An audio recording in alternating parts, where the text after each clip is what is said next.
Official Russian speech on the denazification and demilitarization of Ukraine. Russian President Vladimir Putin justified the invasion by arguing that the Ukrainian government was controlled by Nazis and that it was necessary to free the country from these elements, in addition to preventing Ukraine from being a pawn of the West. These accusations were widely rejected by the international community and by the Ukrainian government itself, led by Volodymyr Zelensky, who comes from a family of Jewish origin and was democratically elected. Russian recognition of the People's Republics in the Donbass. Shortly before the invasion, Putin recognized the independence of the self-proclaimed People's Republics of Donetsk and Lugansk separatist entities in the Donbass.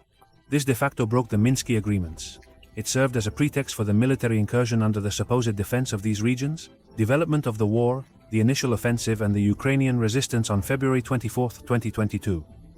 Russia launched simultaneous attacks from the north and including Belarusian territory, the east and the south. His goal seemed to be to quickly capture Kiev, overthrow the Ukrainian government, and establish a puppet regime favorable to Moscow. However, the resistance of the Ukrainian army, reinforced by logistical and intelligence support from the West, it surprised the Russian forces within weeks. The Russian offensive on the capital stalled, and Russian troops had to withdraw from the Kiev region to concentrate in eastern and southern Ukraine. The war of positions in the Donbass and the south. As the war progressed, the theater of operations focused mainly on the Donbass, as well as the southern provinces, including the strategic city of Mariupol in 2022, whose capture by Russia was symbolic and strategic due to its coastal position in the Azov Sea. However, the war became a conflict of attrition, with intense fighting, heavy artillery, aerial bombardments and the use of drones. The Ukrainian counteroffensive from 2022 to 2023. As the months passed, the Ukrainian armed forces strengthened by the constant supply of Western weapons, state-of-the-art tanks, anti-aircraft systems. In the following period, more sophisticated weapons started to successfully launch counteroffensives in various sectors, reclaiming territory in the northeast Kharkiv region, and subsequently in the southern areas, particularly around Kherson, a key city that was reconquered by Ukraine in November 2022. These counteroffensives not only surprised international public opinion, but led Russia to announce a partial mobilization of its reservists in September 2022, something unprecedented since World War II. This was seen as an acknowledgement that the initial military campaign had not yielded the expected results. The growing internationalization of the conflict. The war in Ukraine is not limited to a regional confrontation, it has global implications that affect Europe's energy security, the world grain supply. Ukraine and Russia are major exporters of wheat, corn and sunflower oil.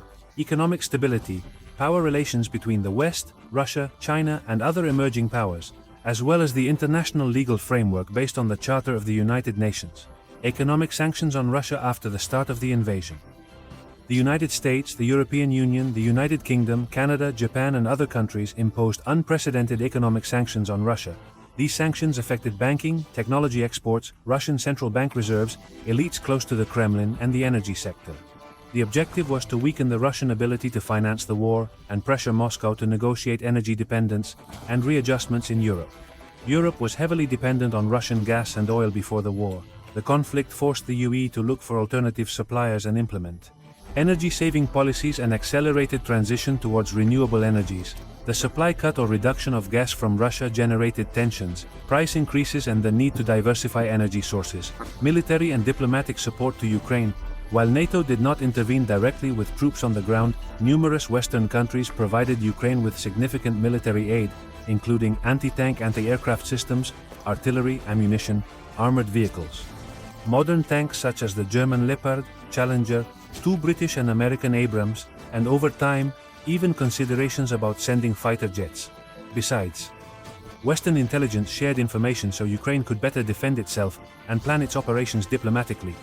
The war strengthened solidarity between NATO and EU members, as well as coordination with allies in Asia and other parts of the world. The position of China, India and countries of the Global South. These actors have maintained a more ambiguous position. China has avoided openly condemning Russia, although it has also not provided direct military support.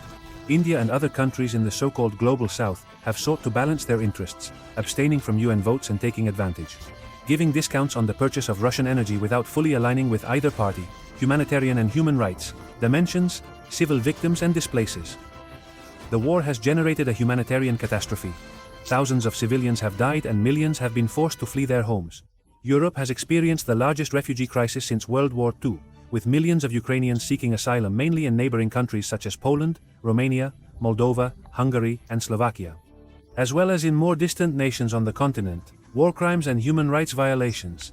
International organizations and various governments have accused Russian forces of committing war crimes, including summary executions, torture and deliberate attacks on civilian infrastructure such as hospitals, schools, electricity and water networks. Systematic destruction and indiscriminate bombings are the subject of investigation by the International Criminal Court.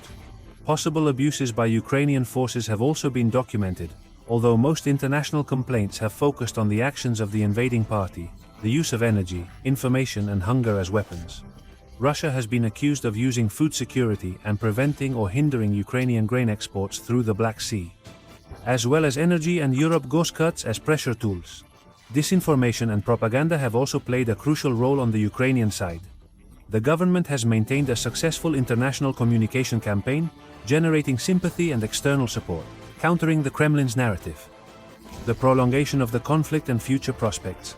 By the end of 2023 and 2024, the war had entered a prolonged phase, with marginal frontline changes and a struggle to break the other's defenses.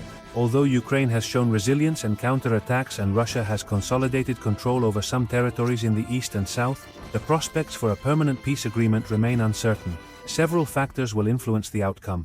Continued Western support as long as the West maintains the flow of military assistance. Economic and political to Kyiv, Ukraine will continue to have the possibility of resisting and putting pressure on Russia. However, war fatigue and economic effects on countries supporting Ukraine could affect aid intensity in the long term. Russia's industrial and military capacity. Russia maintains an important military-industrial base. Despite the sanctions, it has made some adjustments. The mobilization of new recruits and the maintenance of the long-term war effort depend on the Russian economy, internal morale, population support, and the Kremlin's ability to obtain. We are critical through parallel networks, diplomacy and possible mediators. So far, negotiations have been fruitless. Countries such as Turkey have tried to broker partial agreements, especially in the area of the Black Sea grain corridor.